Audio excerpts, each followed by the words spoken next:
Here it's so here we're welcome to the video live stream. We're talking with Dr. Dennis Jim, Szymanski. Szymanski. Say it again. Szymanski? Szymanski. No, what was I saying? Szymanski. Oh, Szymanski. That's so common. Okay. No objection. Now I'm confused. Szymanski. Yes. Szymanski. Yes. Okay, Szymanski. All right, so we're here with Dr. Dennis Szymanski. Thank you for joining us. Thank you for having me here this morning. Absolutely. We've got a couple minutes here to talk before I have to go back and do the news, and then we'll start the real interview. But for those tuning in on the video live stream, I just want to say welcome to you and tell us a little bit about what you'll be talking about this morning. The lecture tonight at the Heritage Museum will be on the history of the Catholic Church from the 1600s. We go back that far in our community to the Catholic Church. Wow. I mean, I'm picturing missionaries or just finding this area and deciding we're going to settle down and spread the word here. That was the big thing. King Louis XIV of France was the big instigator to all this. This area was part of what was called New France. Okay. And the explorers came here. I'm going to ask you to put a pin in that. We're going to hold that for just a moment because I got to do some news here, and we'll be right back.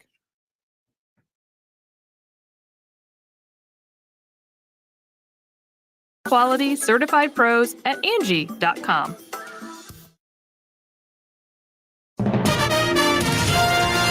WSJM News Now. Team coverage from the WSJM Newsroom on News Talk Sports 94.9 WSJM. And good morning. Welcome back to the WSJM Morning Show. It's 7:03, 72 degrees outside in Benton Harbor and St. Joseph right now. Some of the local news that we're looking at for you today from the WSJM Newsroom. Federal, state, and local officials gathered at Lake Michigan College yesterday for a summit on Ox Creek. The effort to revitalize the creek that runs from US 31 to the Pawpaw River has been underway for a few years now, with more than $7 million so far secured in grants. On hand was Michigan Department of Environment, Great Lakes, and Energy Director Phil Roos, who told us it's remarkable how many partners have come together to help restore Ox Creek.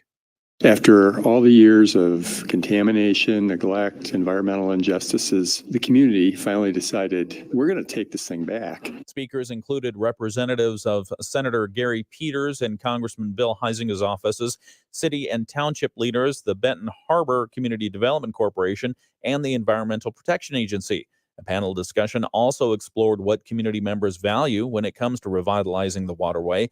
Among the suggestions was using the creek as an educational opportunity for students. Roos says Eagle will be involved once a community plan for Ox Creek has been designed and finalized. The community will lead this. We provided support for the strategic plan, the implementation plan. We're going to continue to see that through. We brought resources to bear to make that possible. And then we'll see. Once the plan is adopted here in the near future, I'm sure there'll be steps along the way where we'll be able to step in and be helpful. The Southwest Michigan Planning Commission has been working with local governments on that plan. The ultimate goal is to not only protect Lake Michigan water quality with a cleaner creek, but to create opportunities for recreation. The Buchanan City Commission has once again postponed the approval of an agreement with Live Buchanan after delaying a vote on a formal contract with the nonprofit economic development organization last week. The commission this week reconsidered the issue. Again, it was Commissioner Dan Viansky with the most reservations. He said the Downtown Development Authority should never have been disbanded. Commissioner Mark Weedham proposed reestablishing the Downtown Development Authority while also moving forward with the Live Buchanan contract. Instead, Viansky made a motion to have Live Buchanan report back to the body with more detailed information on its planned budget and the salary for Director Ashley Regal.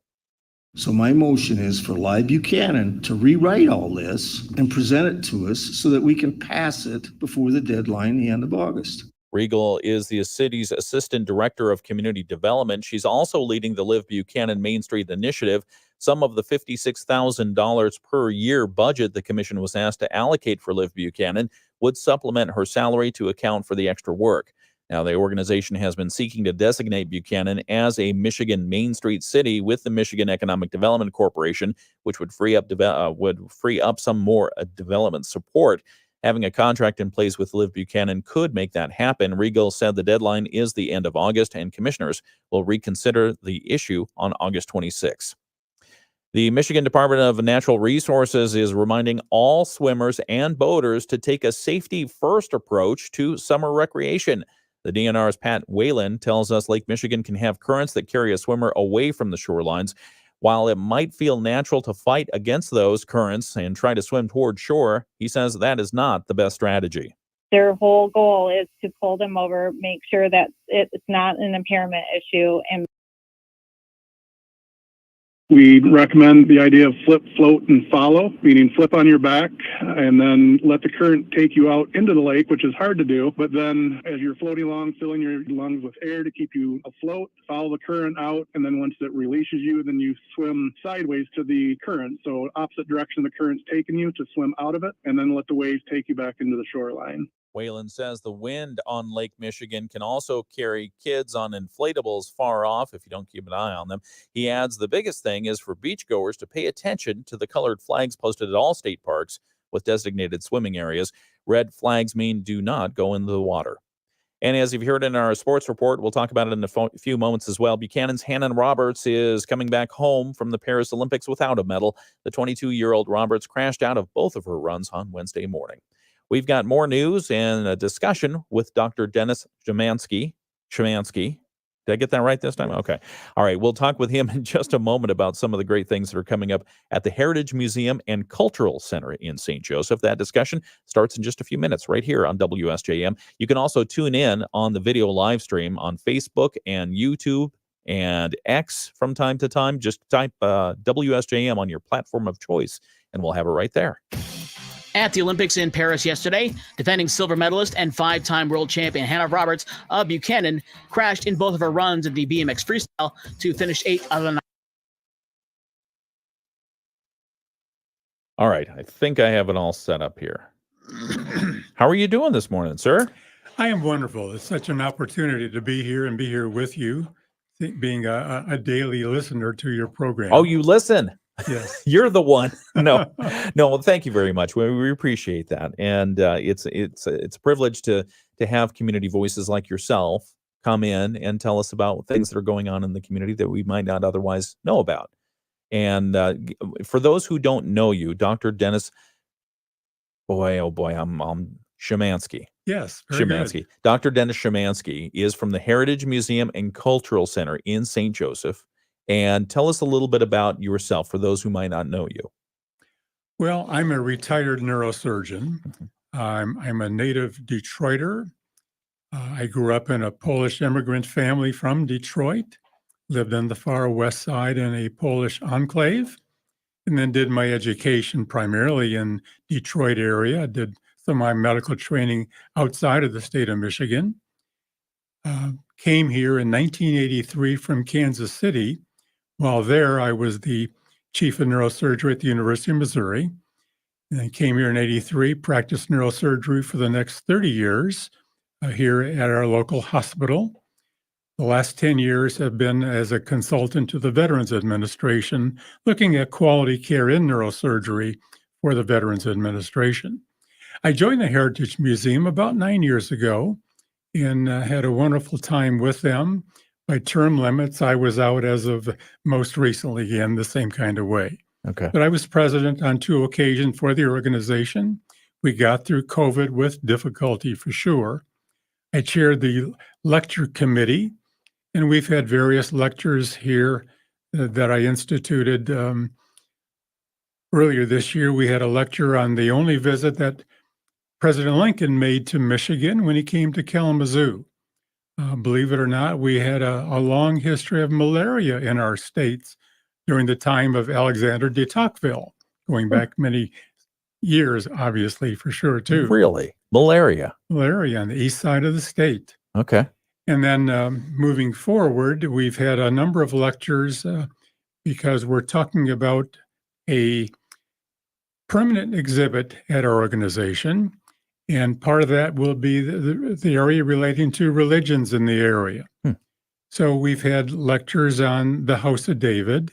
We've had lectures by Mike Eliason, who was a reporter for the Herald Palladium, talk about the Jewish temple in Benton Harbor. The German migrated here in the early 18 to mid 1800s because they were farmers. And the Germans primarily were Lutherans. So we talked about the Lutheran Church here in the area, in particular, our Lutheran Church just across our parking lot from the Heritage Museum Yes. and Trinity Lutheran. So that's part of this history saying, why can't we do it about the Catholic Church here in the area? So that's where I said I'm going to do it because I'm a staunch member of St. Joseph Catholic Church here in town. Been a very active member with them since I moved to town with my family. Yeah. How did you, how far back does the Catholic influence in this area go?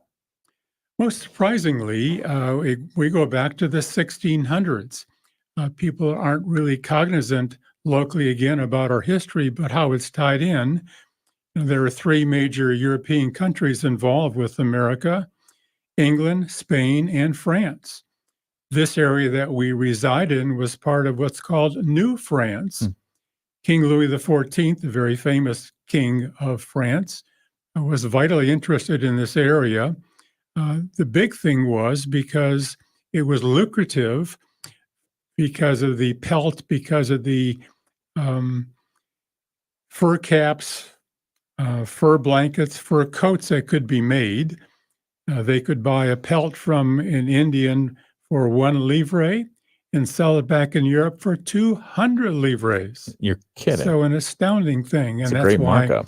there was a major point in the Niles area at what was called Fort St. Joseph. And this was a huge economic boon for the area and the area beyond that, again, the same way. The second thing relating to France was to basically take care of the heathens in the area, as they called them, the Indians, the indigenous dear. people. Yeah. And then last, which is hard to imagine, they wanted to come here to find a ice-free route to India and to China. And that was through the Mississippi River. And that was explored by the French explorers that came here.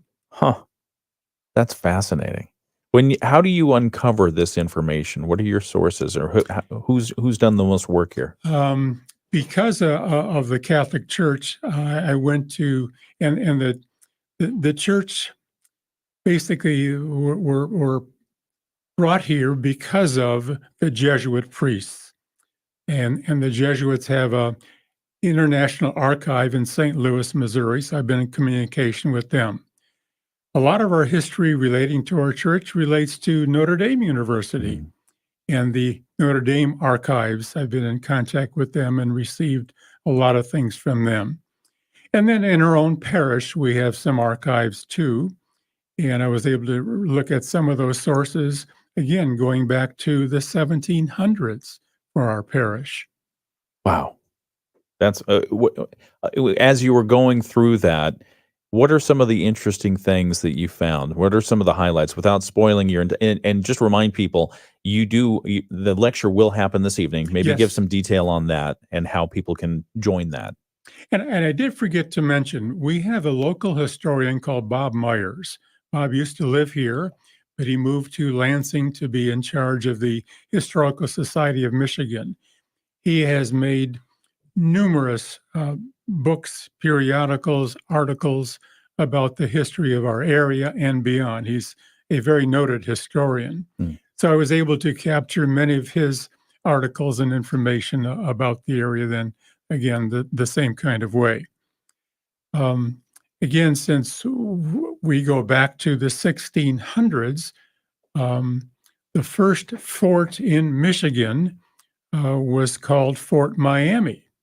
Fort Miami, because the Indian population along Lake Michigan and our area was populated by the Miami tribe. Fort Miami, the first military fort, is at the site of what is now the Whitcomb Hotel. I mean, facts that a lot of people really aren't aware of it, which is fascinating to know again, the same kind of way. How can, sorry, go ahead, sir. Well, talking about the historical things in the area, for Yeah. instance, St. John's in Benton Harbor, which came about in 1891. The bricks to build that church came from the St. Joe Brickyard. Hmm.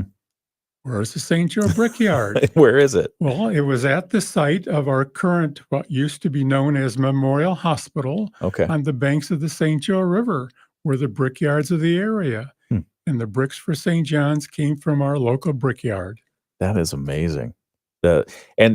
So as you're going through this, well, first let's remind people how they can participate or at least join the lecture, because I love that you have the option of either the in-person or virtual. How can people join tonight's lecture on the history of the Catholic Church in the development of our community tonight? Well, our doors open at 6:30 tonight at the Heritage Museum. The lecture will start at 7 o'clock. We do have a Zoom opportunity for that. So you have to go to the Heritage Cultural Museum and website, and from there, there is a direct link to the Zoom program tonight. The password will be history, lower caps, HISTORY. That's not much of a password if you're just giving it out. No, that's good. The password again is history. HISTORY, low caps. Okay, very good. We're talking with Dr. Dennis Szymanski. He is with the Heritage Museum and Cultural Center lecture that they're going to deliver tonight. It's a glimpse of the Catholic Church's role in the development of our community, dating back to the 1600s, which is fascinating all in it of itself. It's happening this evening. I have it here on the notes that the doors and cash bar open at 6, but you say 6:30? It may well be. I'm not Okay. involved with that. But All right, so yes. they might open at 6, but just call to make sure. 6 or 6:30, you'll get there, and then the actual lecture opens at 7 o'clock. How long did you work to prepare this lecture? Probably it took a couple of months' time, as so many things in communicating with people. People are operating now on lower number of staff, so I talk to them, call them, email them. Well, I'll get back to you, and they forget. Or 1 or 2 weeks later, oh yeah, I forgot. Yo, I want to tell you about. Yeah. So it takes time for the turnaround, like so many things. Again, the same kind of way. Yeah, that's amazing. Well, it's a pleasure to have you in studio and talk with you. We recently wrote an article about you. A physician from Southwest Michigan, honored by the Michigan State Medical Society for more than 50 years of service. So that when I saw your name there and your name at the Heritage Center, I knew we had somebody we had to bring in studio and talk about. So you've been involved in neurology. How did you get involved in that field in the first place? Well, I'm a neurosurgeon, not a neurologist. Thank you. Neurologists don't do any surgery on the brain or spinal cord. So you know everything they know, and you do more. Have to for sure. Again, same kind of way. And as I was in Detroit, my undergraduate was University of Detroit in biology and history. And after that, I was in a PhD program in molecular biology. And I said, I really can't do that for the rest of my life, and applied to medical school, was accepted. And during that time, I really got more interested in the anatomy, the learning about the brain and the spinal cord. And then being surgically oriented, I says, a combination of doing surgery on the brain and spinal cord. Again, it's in the earlier stages of neurosurgery, since we're a very young specialty for sure. And we're operating on the shoulders of giants. So much I've learned, again, because of technology. And we welcome that, and it continues to grow as a specialty.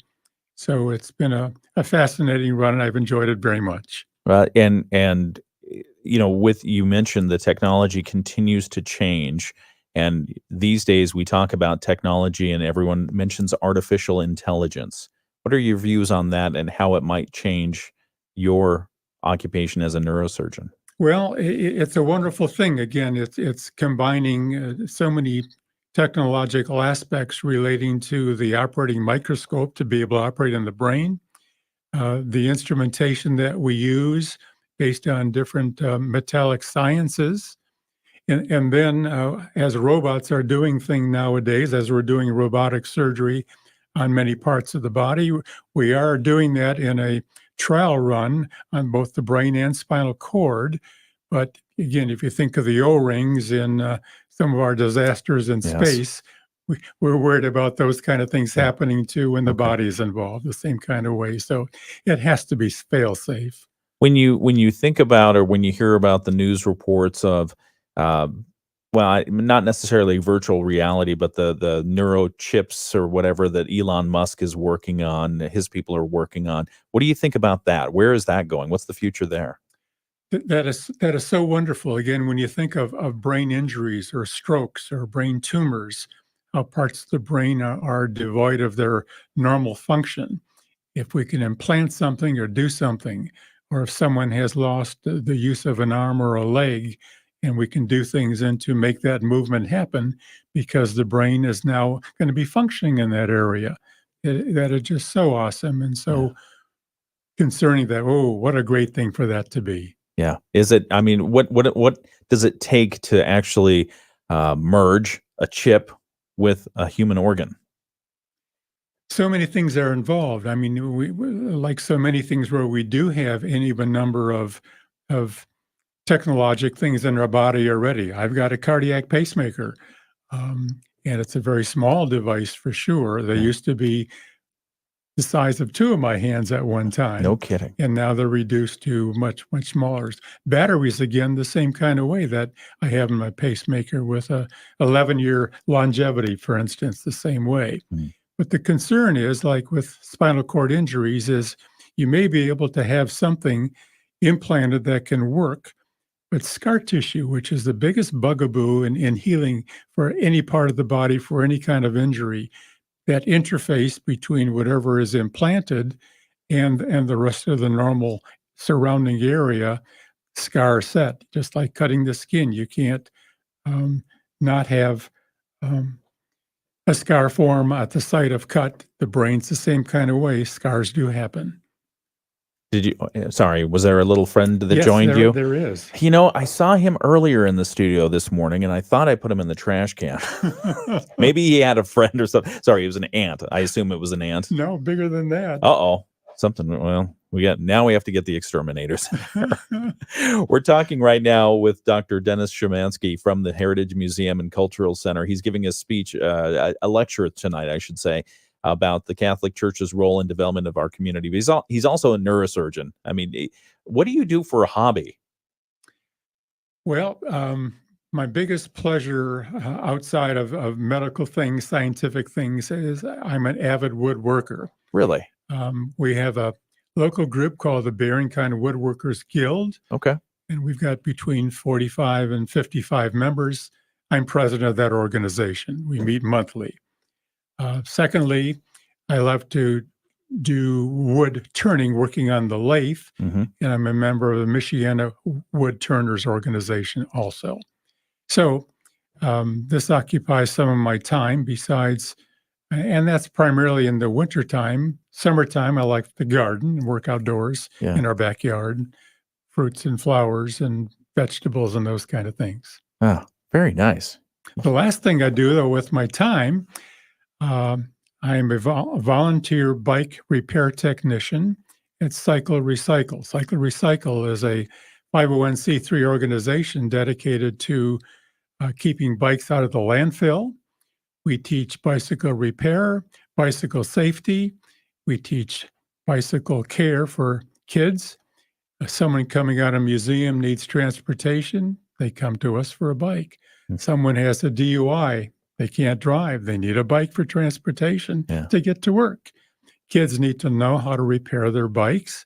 Kids need to know what bike safety is all about. So we promote bike helmets, obviously, for sure. And that's a must for me as a neurosurgeon. Absolutely. Absolutely. Is there anything you don't do? No, that's light. How do people get in touch? You mentioned Cycle Recycle. How do people get in touch if they know somebody or maybe themselves they need a bicycle for transportation? We are on Napier Avenue, just outside of Colfax, on the north side of Napier.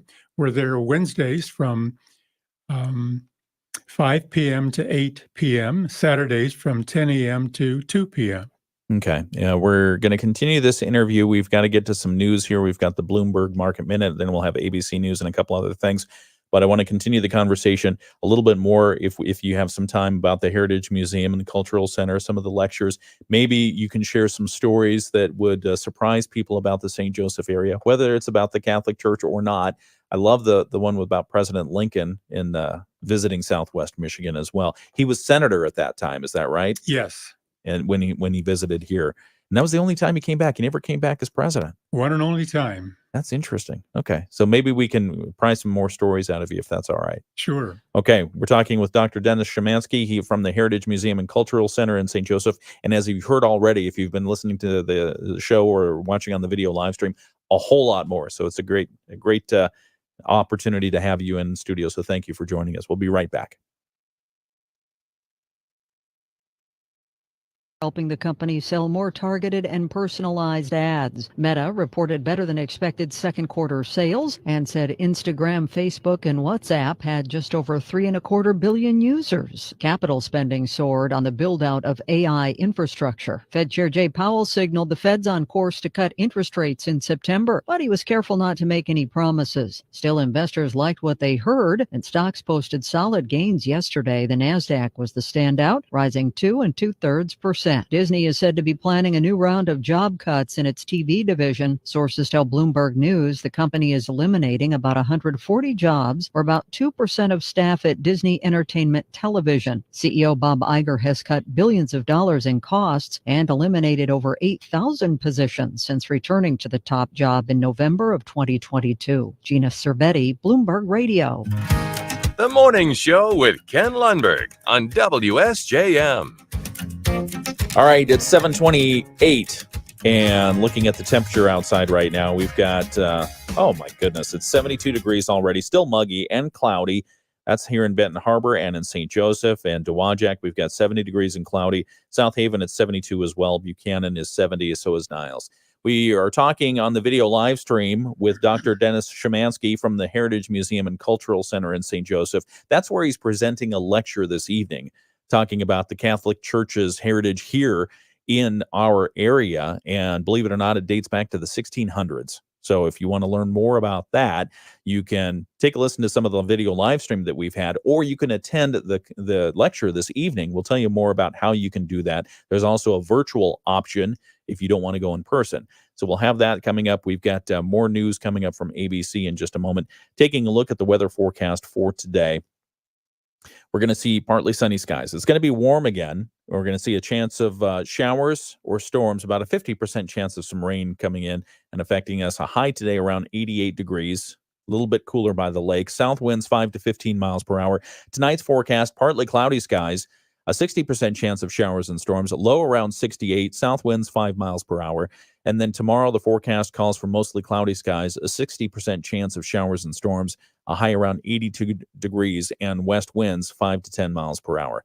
Forecast for the weekend looking extended is Saturday is going to be mostly sunny, a high around 82. The same on Sunday, mostly sunny skies, low overnights, probably in the mid-60s. And then Monday, partly cloudy skies, chance of showers, and 64 for a low, high of 85 degrees.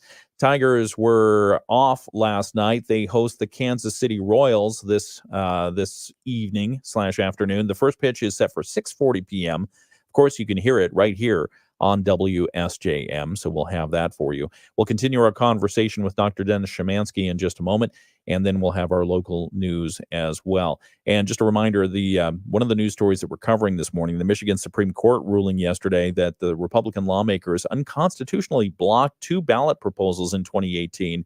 And that decision by the courts yesterday will increase the state's hourly minimum wage early next year, enact a new paid sick leave standard for workers, and have economic repercussions all across the state. So we'll talk more about that later on today as well. It's the WSJM Morning Show. Thanks for joining us. ABC News, I'm Sherry Preston. Former President Donald Trump appearing at the National Association of Black Journalists Convention, saying falsely on stage that Vice President Kamala Harris has only recently identified as black. ABC's Rachel Scott interviewed him. Former President Donald Trump did come before an audience of black journalists, and he took questions on a range of issues, from his running mate, Senator J.D. Vance, to January 6th. But it was his comments questioning the racial identity of Vice President Kamala Harris that are drawing backlash this morning. Last night, Donald Trump was back out on the campaign trail in Pennsylvania. He did not repeat any of those controversial comments questioning Vice President Kamala Harris's racial identity. The man who planned the September 11th attacks, Khalid Sheikh Mohammed, and 2 others in Guantanamo Bay,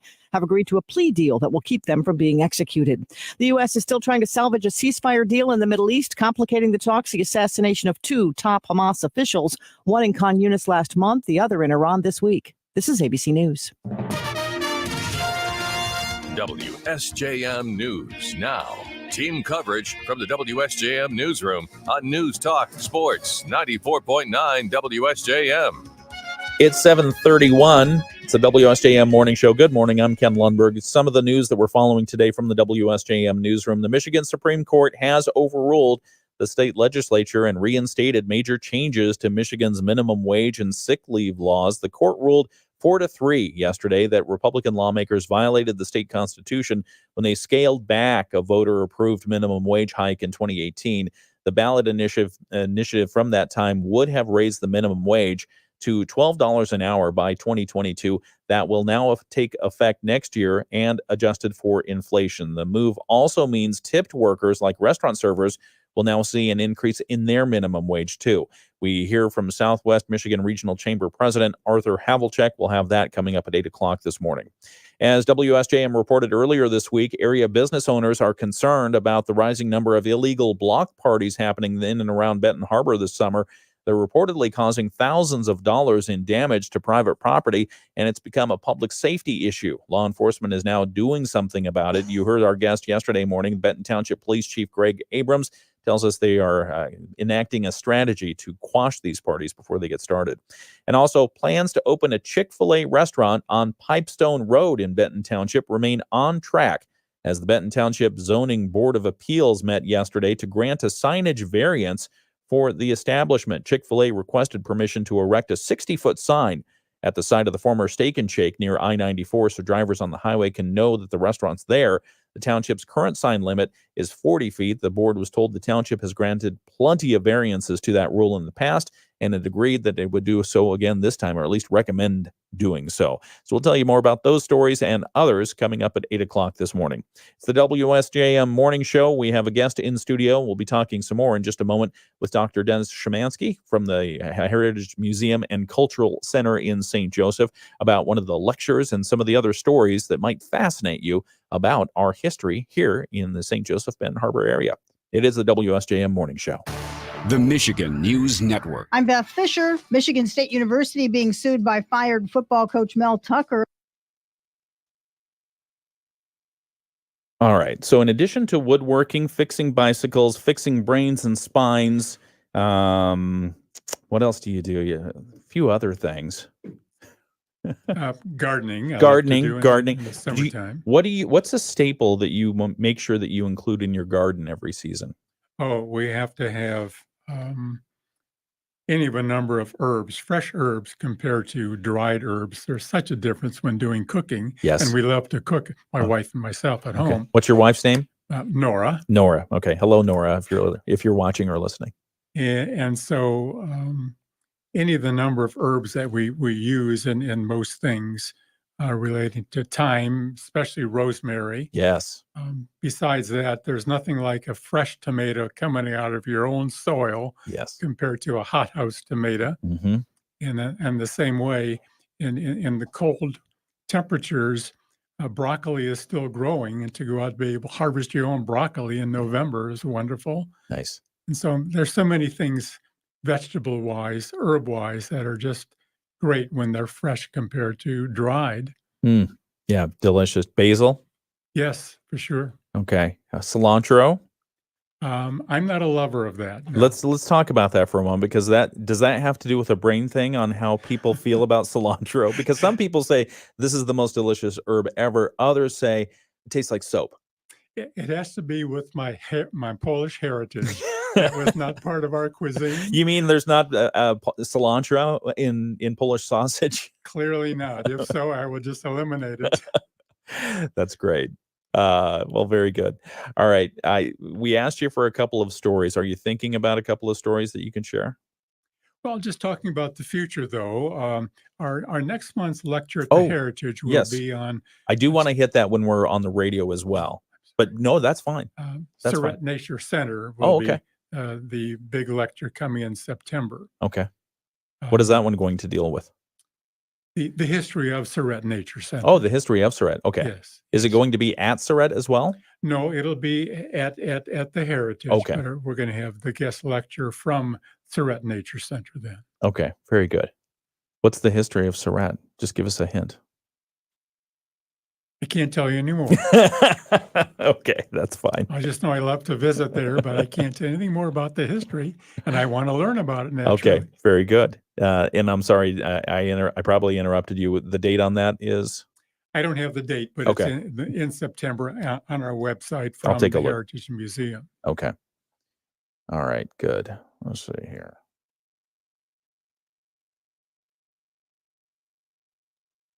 Then we also have, let's see. We have some good mornings from our video live stream watching people. Let's see. John Hawkins says hello. Jeff says hello. Bernice Mason says good morning and happy Thursday. So happy Thursday to you too, Bernice. And Bernice says that she is a former board member of the Heritage Center. Yes. You probably recognize her name. You bet. All right. Teresa says good morning as well. So good morning, Teresa. Teresa Yore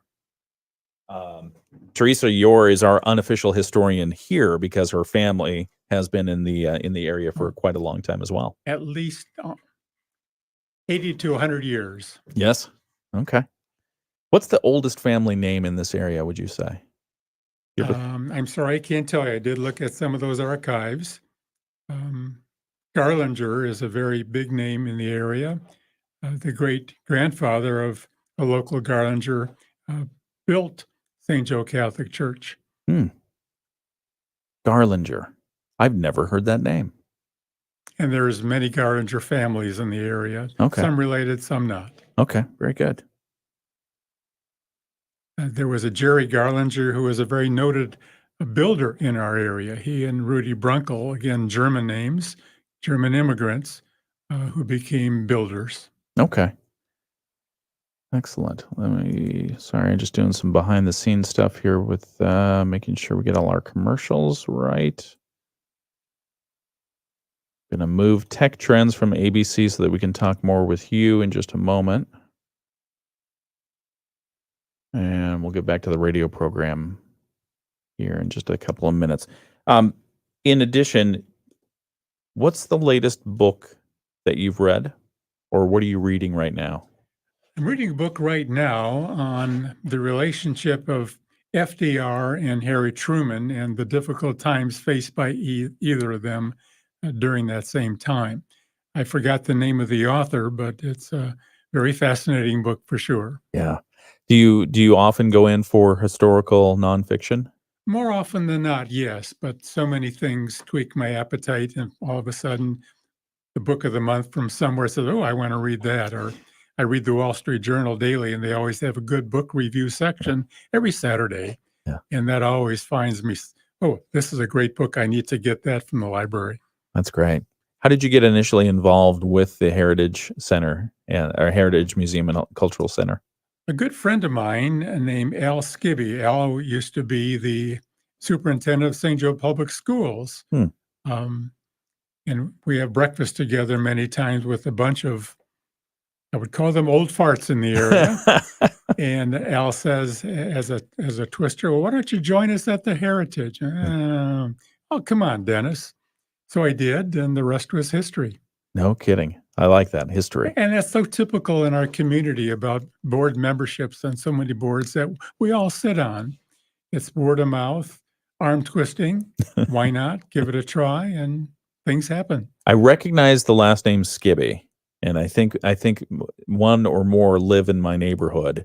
But I also follow a producer who works on some of Jack White's albums, if you're familiar with Jack White or the White Stripes music. You may not be, but he's big in Detroit and in a lot of the community. He's big everywhere, but he's big in Detroit with some of the community things and working with the Masonic Temple and such.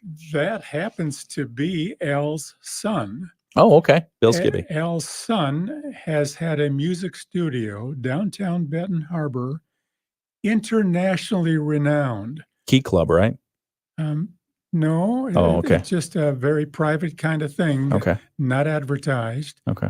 But top-notch artists from England, from Israel, years past, have come here to record their music in his studio. Wow. I have a favor to ask of you in just a moment. We've got to get back to the show here. So hold that Sure. thought.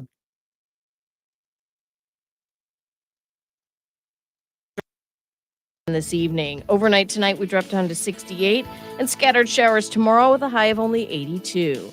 I'm WSBT 22 Chief Meteorologist Carrie Peugeot.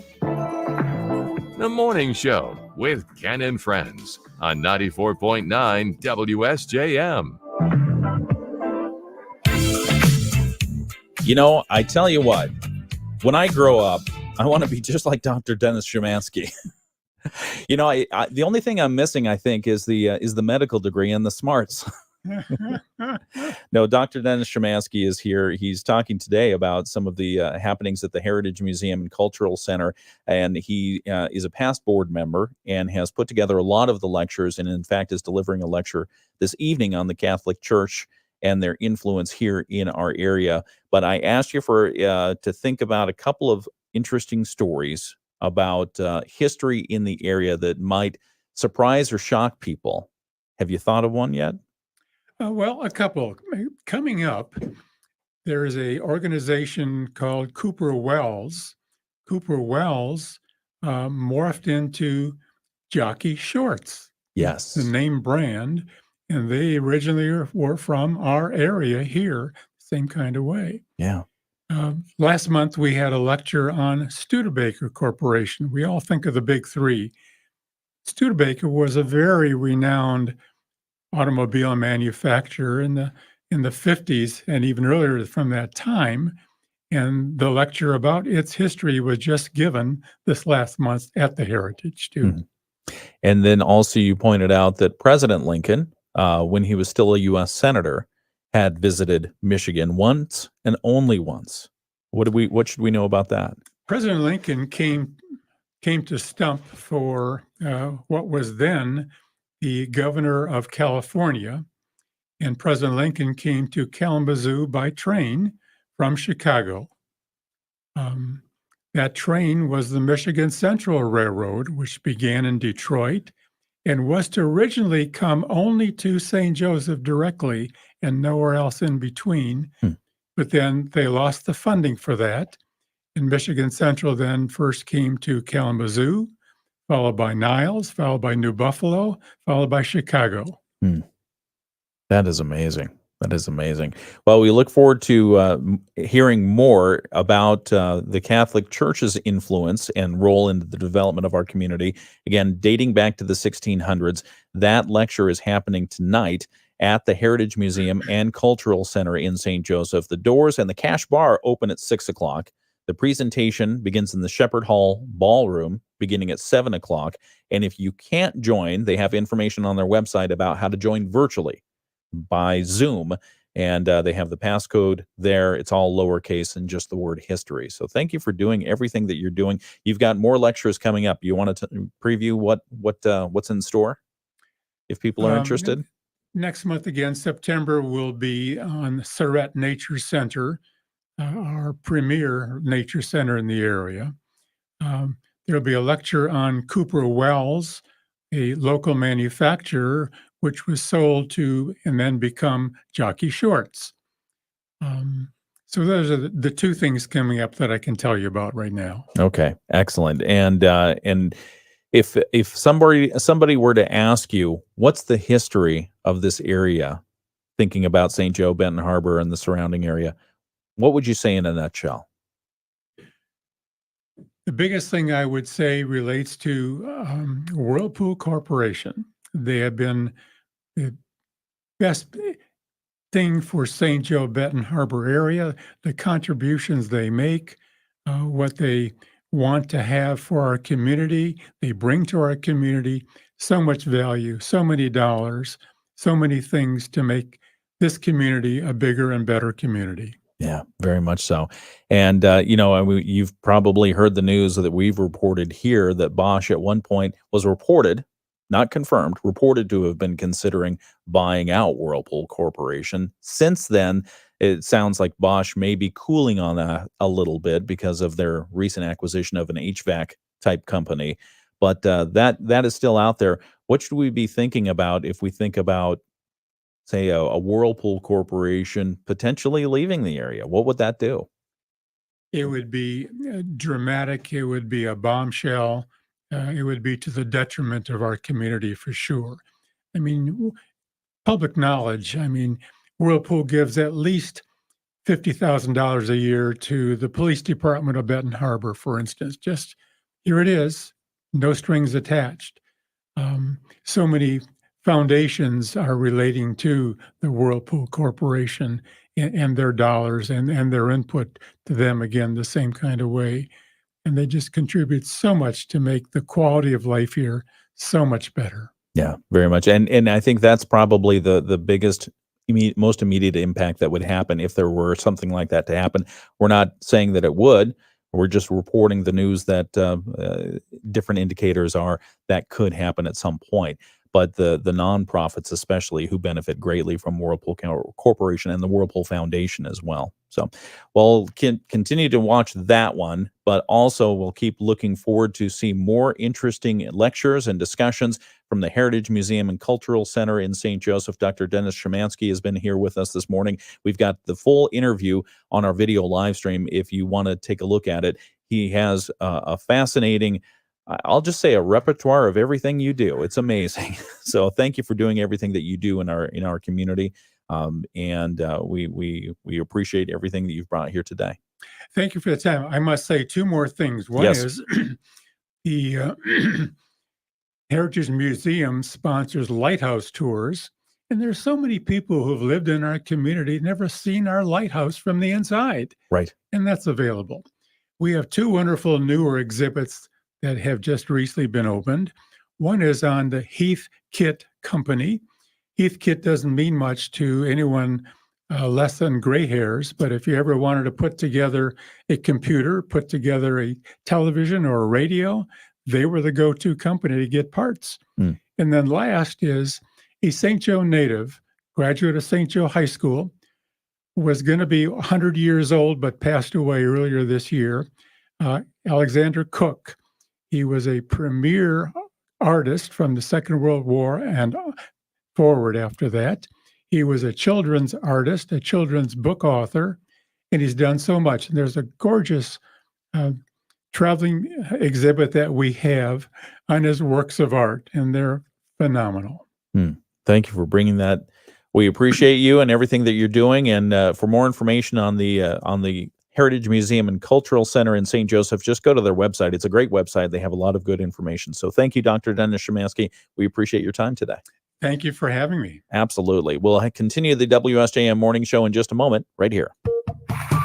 Listen to all that cash I saved shopping at my local Big Deal store. I know what you're thinking. Jenny, tell me more. Well, this is a secret I love sharing. Shop your local Big Deal store from your phone, computer, or tablet for gift certificates at discounted prices. Automotive, pets, retail, groceries, entertainment, outdoor, restaurants, services, travel, health, beauty. It's all there. Shop and soon you'll be saving too.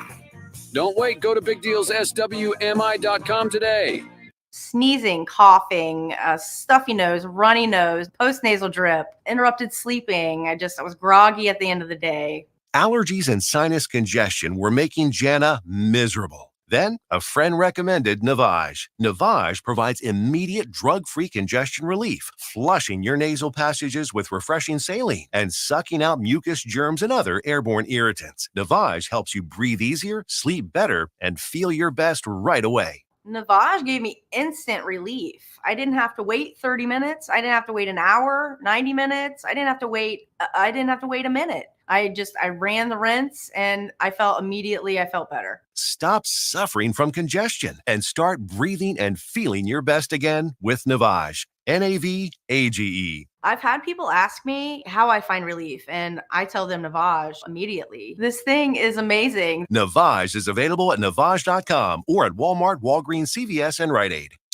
Stunning sights, more clicks, web design done, web sticks. If you're running a business or maybe All right, 9 minutes left in the WSJM Morning Show live stream here. I got to tell you, it's a little intimidating to talk to somebody who's a neurosurgeon because they know everything that's going on up there. What a wonderful guest he was, Dr. Dennis Szymanski from the Heritage Museum and Cultural Center. And that's just one of the things that he does. We were talking, if you saw on the camera just a moment ago, we were talking about his woodworking guild that he is currently the president of. And I've loved to dabble in woodworking from time to time. So maybe we'll be doing a meeting on that one as well. But we've got to get the Moody on the Market update here in just a moment. So let me get ready for that. And we'll be right back.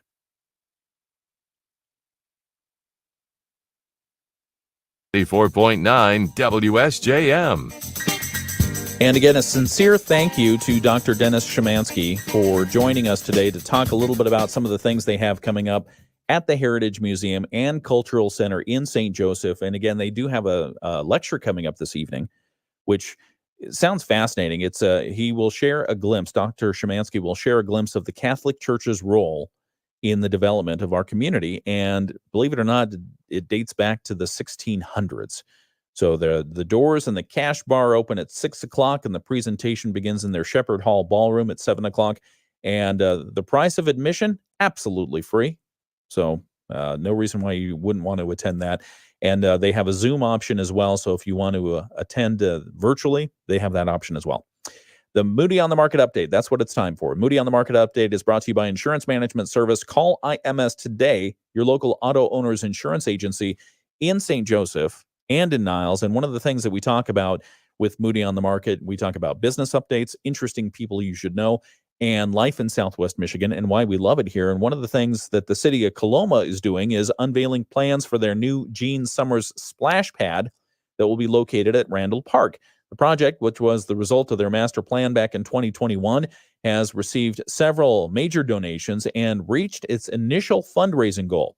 Speaking yesterday, Mayor Marcia Hammond thanked the community for making the project happen. Every time we have a project and a dream for Randall Park, this community steps up, and thank you for all of that. That's what Hammond said yesterday. City officials, chamber members, and residents gathered at Randall Park for a ceremony to announce the splash pad. Laura Ginter, daughter of Gene Summers, spoke about how much this means not only to her and her family, but she says it's a testament to the city of Coloma, the commissioners, and most importantly, all of the donors that showed their support right from the very start a year ago. It truly shows the amazing community we live in and the impact that my mom has had here. So we have that full story. It's right there at moodyonthemarket.com. And again, your Moody on the Market update is brought to you by Insurance Management Service. Call IMS today, your local auto owner's insurance agency in St. Joseph and in Niles. We even have a video posted up there. We had one of our reporters, Sean Robinson, go out there and uncover the story. So they are very happy about reaching their initial fundraising goal. We'll continue to follow that project as it moves forward. We have an Olympics update. That's coming up in just a moment right here on the WSJM Morning Show. Thanks for joining us. Rich Brand and Tara Halsey from Insurance Management Service, your local auto owner's insurance agency in St. Joseph and Niles, know it means something to. All right. Let's see. Bernice says she plans on attending the lecture this evening. I think that's a very good idea. It does sound fascinating. And let's see. Well, everyone, all of you have a great day from Teresa. Thank you, Teresa, for wishing us that. We appreciate you. And the lighthouse tours. Yes, I forget about the lighthouse tours myself, and I need to do that because I have not done that as of yet. That was a weird comment on there. Anyway, all right. Well, thank you for joining us. We appreciate you. It's just about 8 o'clock, so I'm going to wrap up the live stream for this morning. We've got the Friday edition of the WSJM Morning Show coming up tomorrow. And since it's Friday, that means that we will have Brett Witkowski back in studio. So we're looking forward to that. We'll talk with him about all the fun stuff that's going on. And he's champing at the bit about sports. He really is, and every time he comes in, he gives a daily countdown of what until the coaches show starts again, and they'll be doing that again this year. He and Phil McDonald at Full Circle Cafe. So every Saturday morning at 8 o'clock, you can hear the coaches show. They bring in area coaches. They talk about the games that just happened. They talk about the games that are coming up. It's an interesting show. If you've not tuned in, I've enjoyed breakfast there, watching Phil and Brett work at Full Circle Cafe. Not them working at. As in preparing the food. We wouldn't want to see that. But, all right. So that's the morning show for today. The Summer Games update is in just a moment. That's coming from CBS, so we're going to turn it over to that. Have a great day, and we'll see you tomorrow.